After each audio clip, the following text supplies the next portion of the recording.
Hai, Assalamualaikum. Kembali lagi bersama kami, kelompok KKNDR 171 Tim B, UIN Sunan Ampel, Surabaya. Kali ini kita akan membahas mengenai bentuk terapi spiritual yang dapat digunakan dalam pencegahan COVID-19. Oke, sebelum kita masuk ke materi pembahasan, jangan lupa untuk like, comment, share, and subscribe. Terima kasih. COVID-19 ini telah membuat dampak yang cukup besar bagi berlangsungnya kehidupan manusia di seluruh dunia.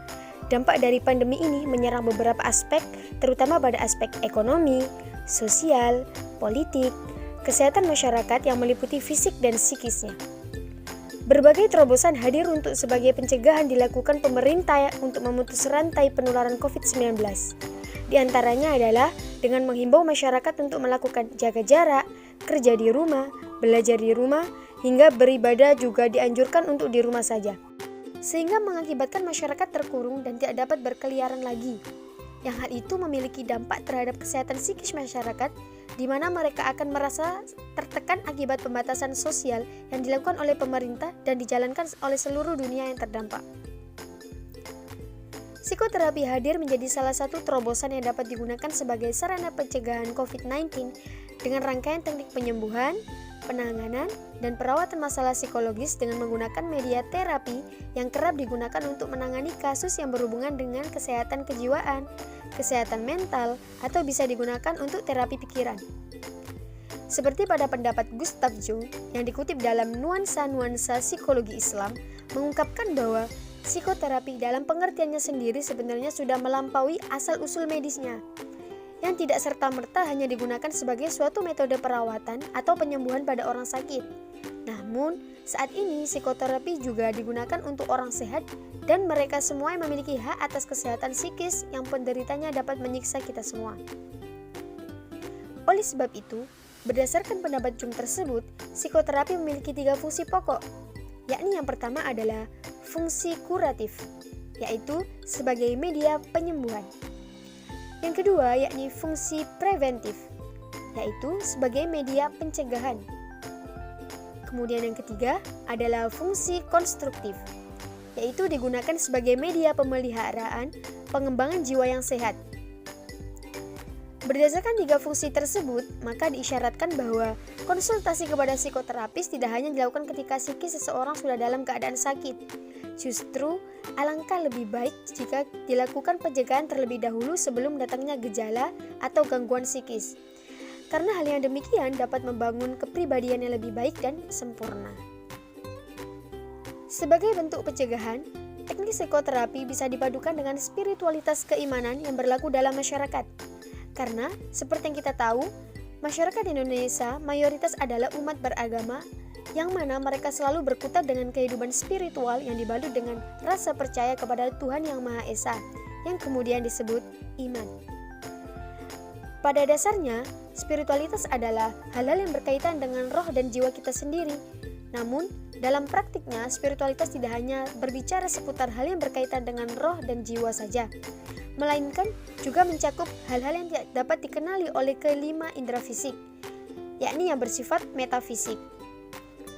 Dalam hal ini, pengalaman dan pengetahuan spiritual seseorang yang sangat bermakna bagi dirinya akan memberikan kontribusi terhadap wawasan keimanannya. Hal tersebut bisa didapatkan seseorang dari media belajar, baik secara fisik maupun psikis. Mendapatkan validitasnya melalui pencerahan cita rasa hatinya ketika ia memperoleh pengalaman dengan jalan ilham dan mukasyafah. Karena dengan pengalaman spiritual yang didapatkannya, seseorang akan mampu memanifestasikan sikap dan perbuatan yang mencerminkan sifat-sifat ketuhanan, dan dengan jalur inilah ia dapat meningkatkan keimanan yang datangnya tidak dapat dihitung secara indrawi dan nalar. Sebenarnya, jika kita menelisik sejarah pada zaman Rasulullah dahulu pernah terjadi wabah penyakit menular yang dikenal dengan pest dan lepra, yang pada saat itu Nabi melarang umatnya memasuki daerah yang terkena wabah tersebut. Dan hal demikian itu tidak hanya berlaku untuk penyakit pest dan lepra saja, melainkan hal yang demikian juga berlaku untuk penyakit menular lainnya. Hingga akhirnya kebijakan Rasul pun keluar. Beliau bersabda, "Jika kalian mendengar tentang wabah-wabah di suatu negeri, maka janganlah kalian memasukinya. Tetapi jika terjadi wabah di suatu tempat kalian berada, maka janganlah kalian meninggalkan tempat itu. Hadis riwayat Bukhari Muslim. Berdasarkan hadis tersebut telah menjadi landasan diterapkannya sistem karantina dan juga pembatasan sosial selama terjadinya wabah COVID-19. Selain itu, di dalam kitab Hilyatul Aulia yang merupakan karya dari Abu Nuaim dikisahkan, terjadi pada suatu masa muncul segerombolan makhluk Allah yang berupa wabah penyakit ganas yang akan masuk ke kota Damaskus. Dalam perjalanannya menuju kota Damaskus, wabah penyakit tersebut bertemu dengan seorang wali Allah, hingga terjadilah suatu percakapan. Waliullah bertanya, "Mau kemana kalian?" Kemudian wabah menjawab, "Kami diperintahkan oleh Allah untuk masuk ke kota Damaskus." Lantas Waliullah bertanya lagi, "Berapa lama? Dan berapa banyak korban?" Wabah menjawab, 2 tahun dengan 1.000 korban meninggal. Selang 2 tahun kemudian, ternyata diketahui jumlah korban yang meninggal mencapai 50.000 orang. Maka ketika sang wali bertemu kembali dengan wabah penyakit ini, ia pun bertanya, "Kenapa dalam 2 tahun kalian memakan korban 50.000 orang? Bukankah kalian janji hanya 1.000 orang yang meninggal?" Wabah pun menjawab, "Kami memang diperintahkan Allah untuk merenggut 1.000 korban. 49.000 korban yang lain meninggal dikarenakan panik." Dapat diambil pelajarannya juga.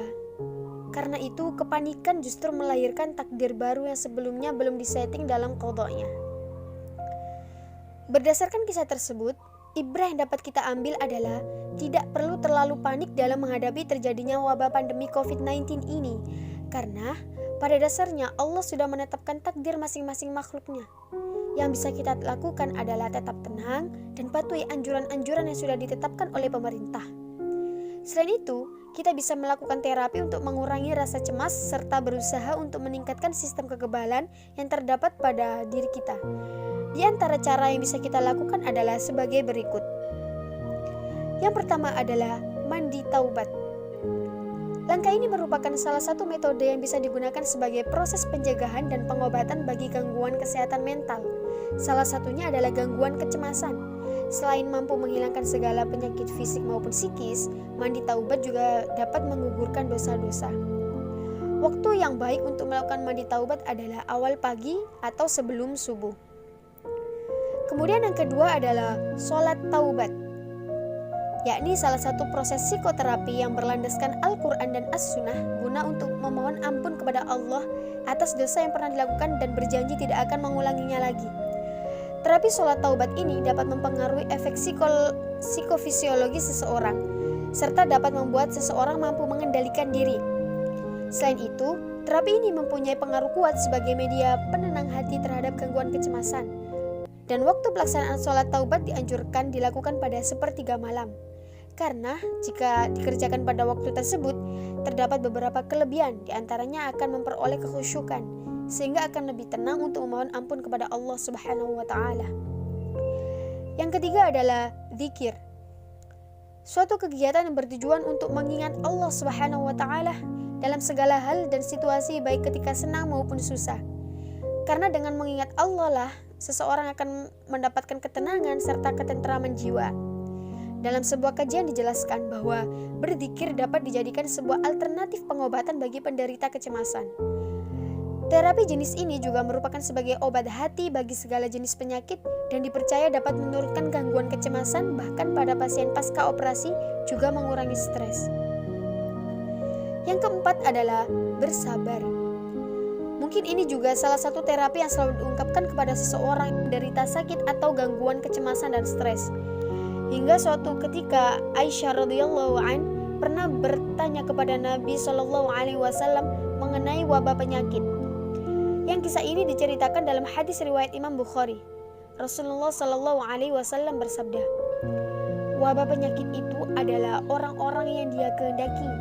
Allah menjadikannya sebagai rahmat bagi orang-orang yang beriman. Jika terjadi suatu wabah penyakit, ada orang yang menetap di negerinya, ia bersabar, hanya berharap balasan dari Allah Subhanahu wa Ta'ala. Ia yakin tidak akan peristiwa yang terjadi kecuali sudah ditetapkan Allah. maka ia mendapatkan balasan mati syahid. Berdasarkan hadis tersebut, dapat kita ketahui bahwa keutamaan orang yang mau bersabar memang akan sangat dimuliakan oleh Allah. Oleh karena itu, sabar merupakan salah satu langkah yang dianjurkan untuk mengurangi kecemasan seseorang. Yang kelima adalah berbaik sangka atau berhusnudzon dan berikhtiarlah. Karena Rasulullah juga pernah bersabda, tidaklah Allah Subhanahu wa Ta'ala menurunkan suatu penyakit kecuali Dia juga menurunkan penawarnya. Hadis riwayat Bukhari. Yang terakhir yakni banyaklah berdoa. Dalam keadaan cemas kita dianjurkan banyak-banyak berdoa. Bagaimana doa-doa keselamatan yang sudah diajarkan oleh Rasulullah untuk dilafalkan setiap pagi dan sore. Doa yang dimaksud adalah sebagai berikut. Bismillahilladzi la yadurru ma'asmihi syai'un fil ardi wala fis sama'i wa huwas sami'ul alim. Artinya, dengan menyebut nama Allah yang apabila disebut segala sesuatu di bumi dan langit tidak berbahaya. Dialah Maha mendengar dan Maha mengetahui. Barang siapa yang membaca dzikir tersebut 3 kali di pagi dan petang, maka tidak akan ada bahaya yang memudaratkannya. Hadis riwayat Abu Dawud dan Tirmidzi. Dengan adanya beberapa terapi tersebut, kita bisa meminimalisir kecemasan kita terhadap wabah ini. Sekian dari kami, dari penjelasan tadi, semoga bisa bermanfaat bagi kita semua. Stay safe, jangan panik, dan tetap patuhi protokol kesehatan. Wassalamualaikum.